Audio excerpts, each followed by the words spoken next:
Hi and welcome back to another Dusting History. Today I've got a picture of Eddie Cantor. He was an American comedian, an actor, a dancer, a singer, a songwriter, a film producer, a screenwriter and an author, famous for a couple of hit songs like Makin' Whoopee and If You Knew Susie. Absolute bangers. So this picture suffers from the fact that it's very, very low resolution. And today I'm going to try something different. I'm going to try and leverage a little bit of artificial intelligence to sharpen up some parts of the picture in a way that I normally wouldn't attempt. So after cropping the image to the part of it that I think is useful, I'm going to use a curves adjustment layer to try and bring some contrast to the image. As you can see, I'm kind of following the shape of the histogram there. Already that's a great improvement, but it's a little dark up the top right, so using a paintbrush with a mask I'm just going to paint back a little bit of the dark spot there and also paint back a little bit more contrast on his face. Now with another adjustment layer, aggressively graded a bit more dark, I'll paint a little bit more contrast into some of these more blown out areas. It's very common for a lot of these old photographs to have fluctuating tone across them. I don't know if that's a factor of the development or somehow the way the image was taken originally. I'm not entirely sure. Anyway, I like to add as many of these adjustment layers as I need to balance up the image first before I start cleaning.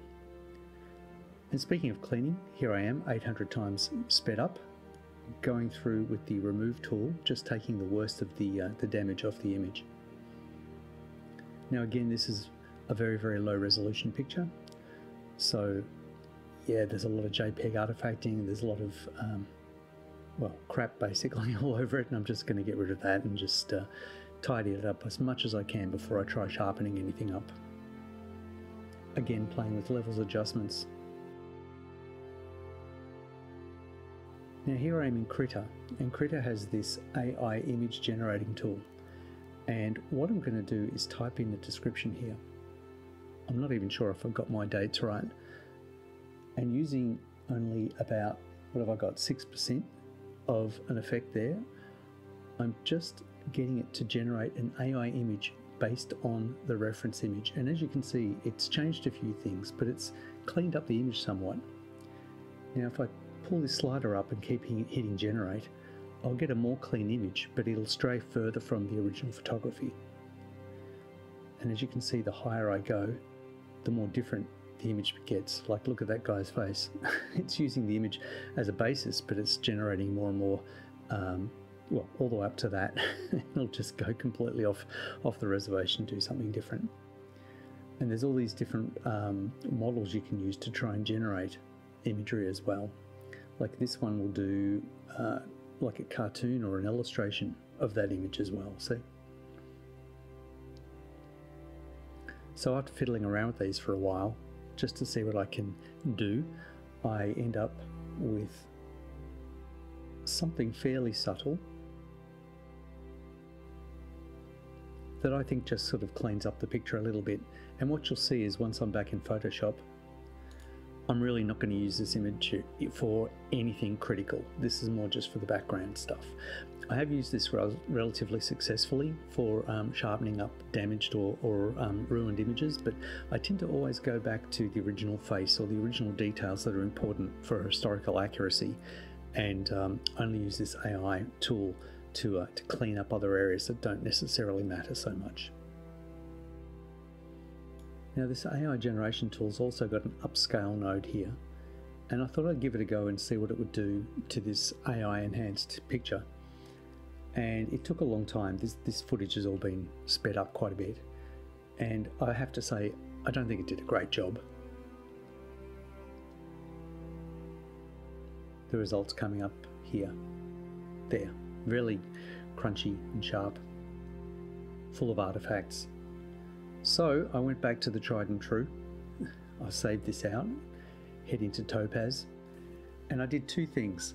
I upscaled and sharpened that AI image, and I also upscaled and sharpened the original cleanup I did of the original image. So what I'll have is both images up-resed and enhanced. You can see here it has a face recovery. I turn that off on both. I don't want any more enhancements or guesses to Eddie's face. And I'll save both of these and bring those into Photoshop, where I'll paint between them selectively.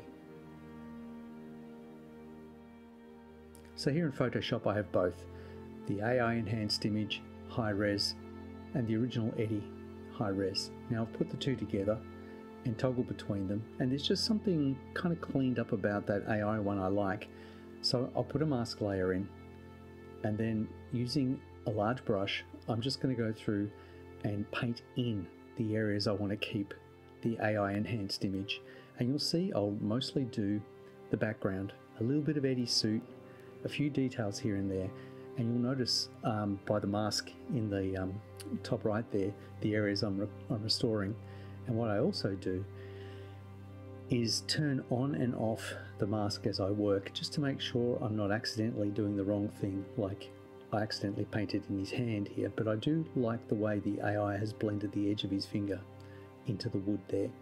And I'm being careful to restore parts of his suit, but not do things like his watch, which looks awful in the AI, or his buttons, or anything particular. And as you can see when I toggle, there's no AI paint on Eddie's face or anything important there.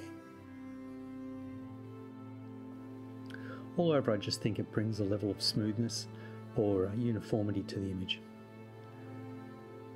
Lastly, you can see here I'm just restoring extra little parts of the image, trying to even out some of the colour or the tone on the borders there, where the image has gotten a little pale through overexposure.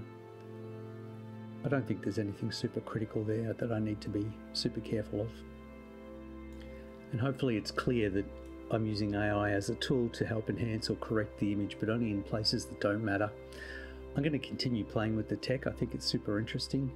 I've had several photographs that were really helped by a little bit of AI enhancement, particularly to get rid of some of the broader damage. So although it was subtle on this image, I don't think I needed to do any more than I did, and I'm quite pleased with the result. If you like that, or if you've got any comments on using AI for image enhancement, let me know. I had a lot of fun with this one. Thanks again for watching. See you next time.